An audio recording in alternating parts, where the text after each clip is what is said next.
I'm Joe Condon. Welcome to our program. Addiction, whether it be drugs or alcohol, continues to be a problem here in New York State and, for that matter, for the world. Today, to talk about addiction and solving the problem of addiction is Father Peter Young, head of Father Peter Young Housing, Industry, and Treatment. And accompanying Father Young is a member of Father Young's Board of Directors, Mr. Jim Morrell. Gentlemen, nice to have you with us. Thank you for the invitation, Joe. Father Young, tell us about Father Peter Young Housing, Industry, and Treatment. How did it come to be? Oh, by seeing a need, Joe, by watching people coming in the door saying, what do I do? I've got a problem. I've got a parent, I've got a son, I've got a friend, and I need to know, and I need to know what to do. So we always talk about treatment, housing, and employment, because we're trying to lead them to a successful life and to the dignity of a paycheck. And that's why Jim is so important in our board, because as a board member, he knows the business that we need to be in and gives us a guidance to it. Well, you told me one time that you were talking with someone who was just getting out of prison, and they said, Father, I'm all dressed up with no place to go. No place to go. And that's what started it, right? Well, I was working in prison for 33 years and dealing with it head on, because I was in charge of I started the ASAT program, the Alcohol Substance Abuse Treatment Program, within the prison system. And I had 41,000 clients in that program that were incarcerated. Now, what do you do with them to get them on the way out to be a success? You have to have a plan. You have to have a glide path for their recovery. And that glide path is treatment, housing, and employment. Now, Jim Morrell, what made you get involved with Father Peter Young and become a member of his board of directors? Well, I think it's so important to understand that some of us have been rather fortunate, and it's always a wonderful thing to give back, because you always get so much more out of giving back. And what Father has done over the years is just taken people that they have a choice of, like when they get out of prison, to get a bus ticket and either go back to the same community, and 80% of those will end up back in prison, or go with a program that you've got counselors, and you can turn around and you can get chaperones and counseling. You can beat the addiction problem or whatever caused you to become involved in the wrong path.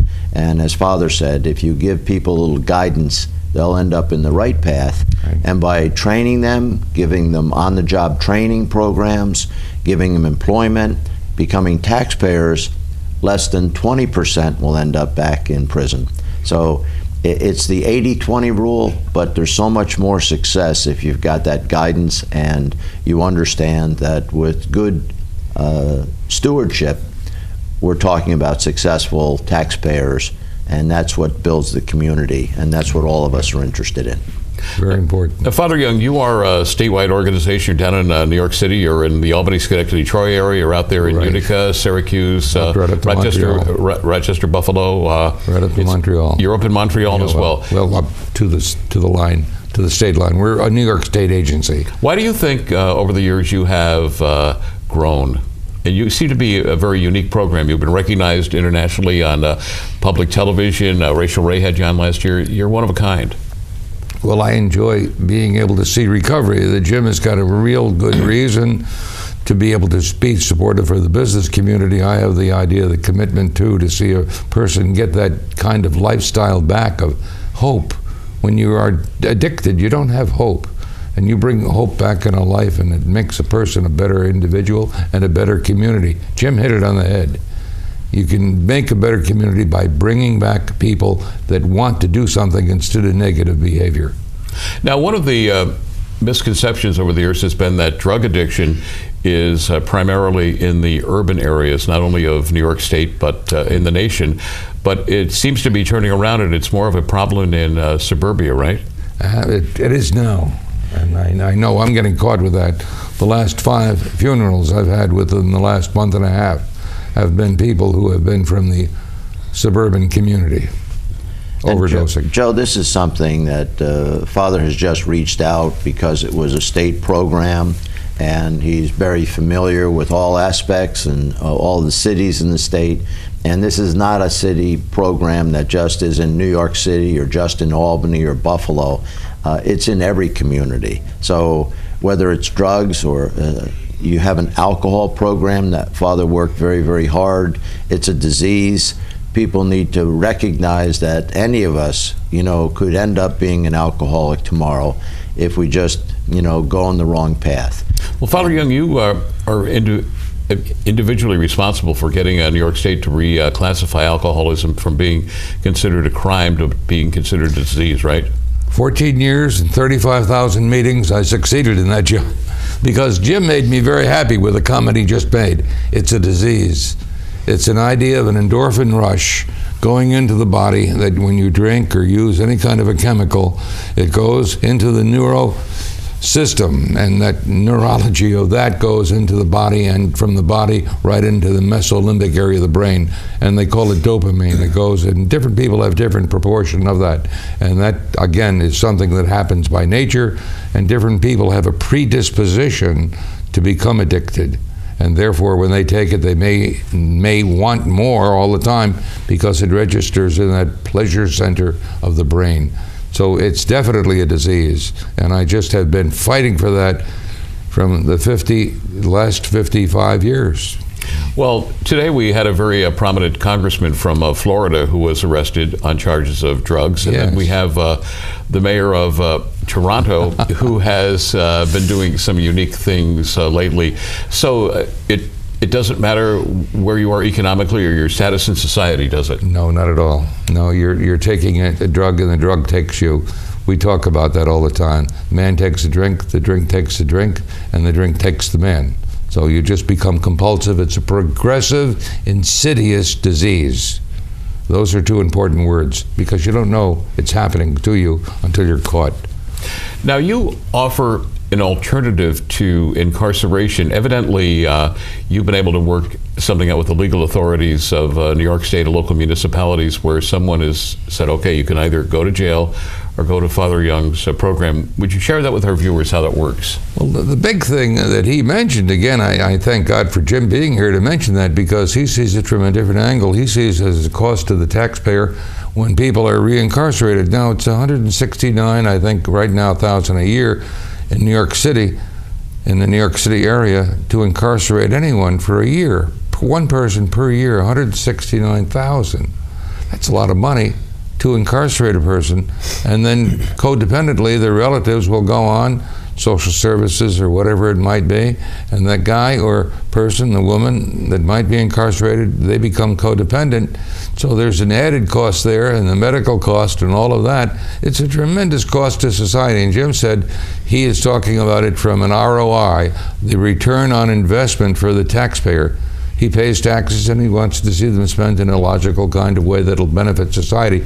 And thank God for that kind of thinking. We need to talk about the ROI because the ROI is where it will be to show to the taxpayer it's wiser to treat by ATI, alternative to incarceration, than to lock a person up. Get them in a position where they're mandated to perform adequately to meet the code of behavior that they're expected to have. And Jim Morrell, the people that choose Father Young's program over incarceration, they are monitored by authorities, right?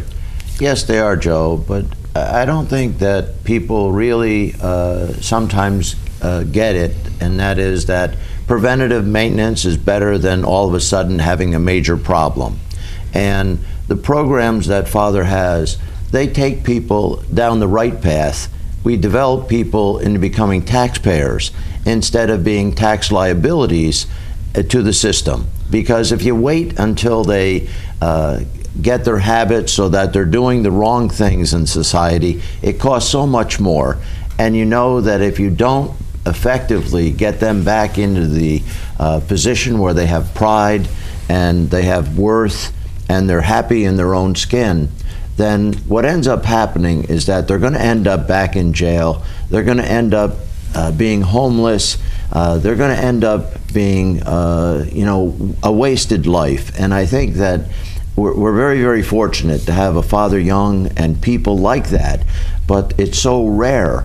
And that's why the need was all over the state, and that's why Father has over 100 facilities, whether it be in Buffalo or Binghamton, Rochester, Syracuse, Lake Placid, down in New York City and Harlem, all over. And again, this is not something that's just a wino problem with being an alcoholic.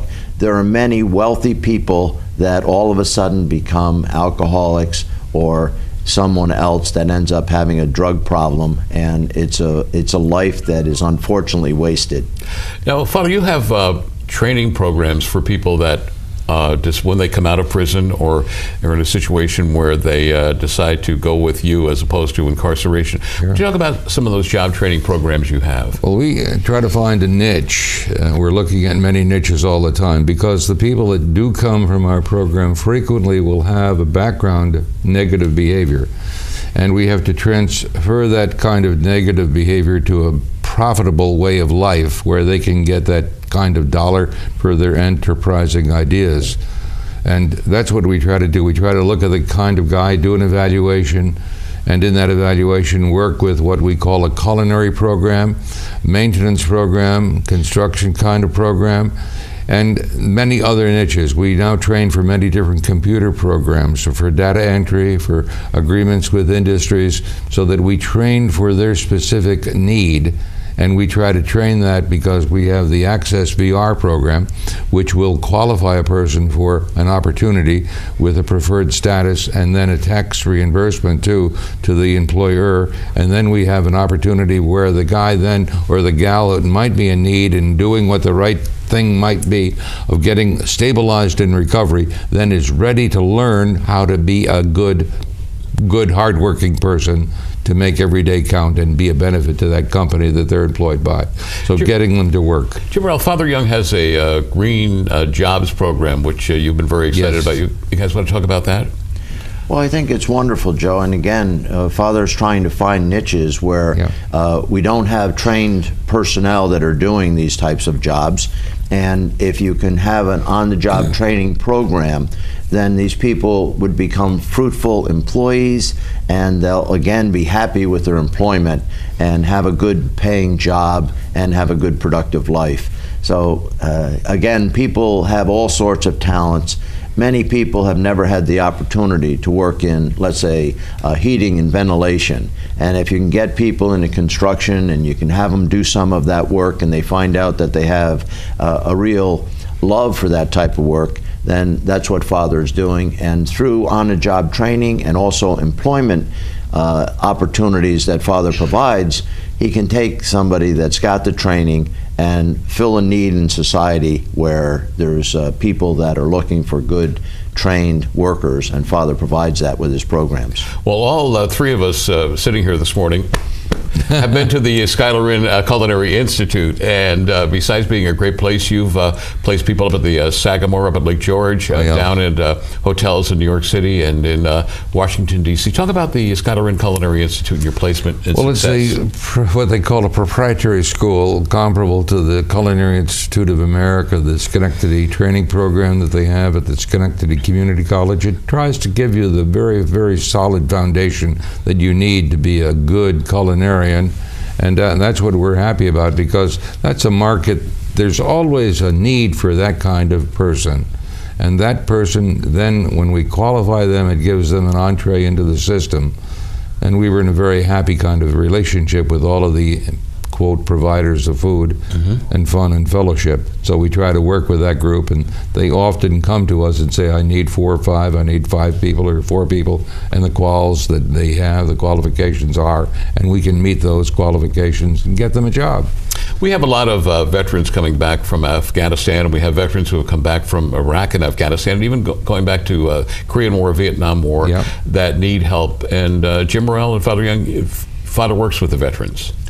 So much so, Joe, and Father will share with you some of the statistics, but an overwhelming percentage of the homeless today certainly are veterans. And I don't think any of us were born to carry a weapon and go out and try to kill people or sleep with one eye open. And it's a very uncomfortable situation that people have gone through. But it's been very, very tough on their families. And when they come back, they're displaced because they don't feel right in their home. They're sometimes not welcome. They've got dreams and other issues that are really bothering them.